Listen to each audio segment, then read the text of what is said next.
ከባዶ እግር ሩጫ እስከ ቢሊነር የኃይሌ ገብረስላሴ አስገራሚ ጉዞ።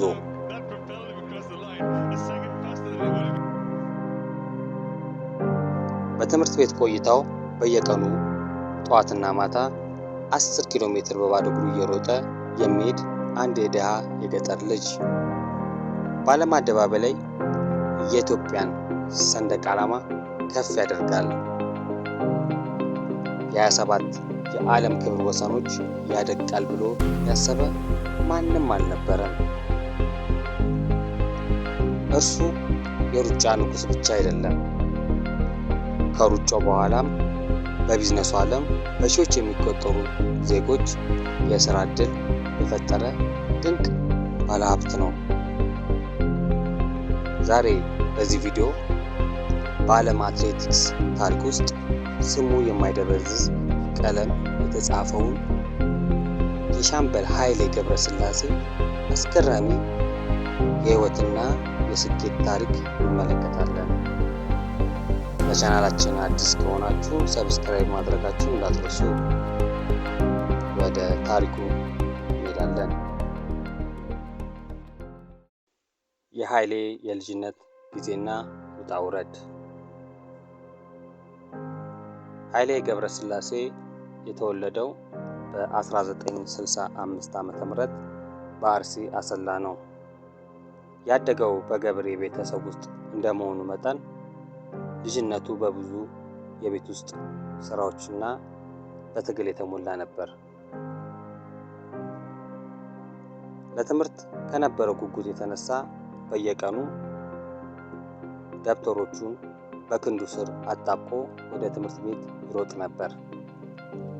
ይህ በየቀኑ በባዶ እግሩ የሚሮጠው 20 ኪሎ ሜትር ሳያውቀው ለዓለማችን ድንቅ አትሌት እንዲሆን መሰረት እየጣለለት ነበር። በኋላም ወደ አዲስ አበባ በመምጣት ሩጫውን በይፋ ተቀላቀለ። መጀመሪያ አካባቢ ነገሮች ቀላል አልነበሩም። ነገር ግን በውስጡ የነበረው ጠንካራ ዲሲፕሊንና የማሸነፍ ተነሳሽነት ወደ ታላቅነት መርቶታል። የወርቅ ዘመንና የዓለም ክብረ ወሰኖች። የኃይሌ ስም በዓለም አቀፍ ደረጃ በጉልህ መናኘት የጀመረው በ1990ዎቹ መጀመሪያ ላይ ነበር።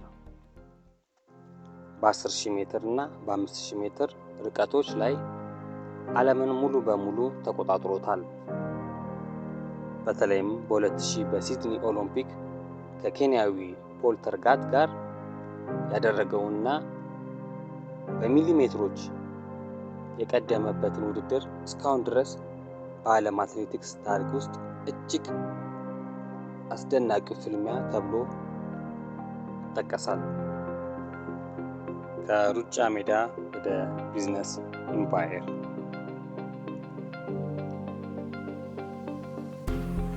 ብዙ አትሌቶች ከሩጫ በኋላ ሕይወታቸው ሲቃወስ ይታያል። ኃይሌ ግን ከሩጫው ሜዳ ሲወጣ ሌላ ትልቅ ታሪክ መስራት ጀመረ። ያገኘውን ገንዘብ በሀገሩ ላይ ኢንቨስት በማድረግ ኃይሌ ሪዞርትስ የተባሉ ዘመናዊ ሆቴሎችን፣ የማራቶን ሞተርስ፣ የሆንዳይ መኪና መገጣጠሚያን፣ ሪል ስቴት፣ ቡና እርሻዎችን አቋቋመ። ዛሬ ኃይሌ ከ3000 በላይ ለሚሆኑ ኢትዮጵያውያን ቋሚ የሥራ ዕድል የፈጠረ ግዙፍ የቢዝነስ ኢምፓየር መገንባት ችሏል።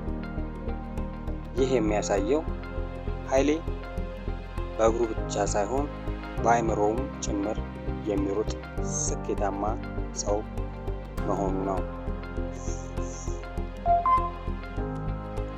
የኃይሌ ገብረስላሴ ታሪክ የሚያስተምረን አንድ ትልቅ እውነት አለ።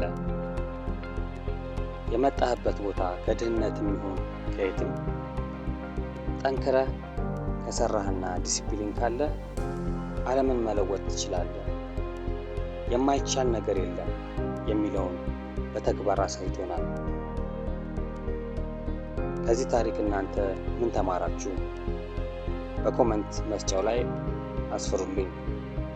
ቪዲዮውን ከወደዳችሁት ላይክ ማድረጋችሁና ለጓደኞቻችሁ ማጋራታችሁን አትርሱ። የሚቀጥለውን ቪዲዮ የትኛውን ታሪክ እንዲሰራላችሁ ትፈልጋላችሁ? እሱንም ጻፉልኝ። እስከሚቀጥለው ሰላም።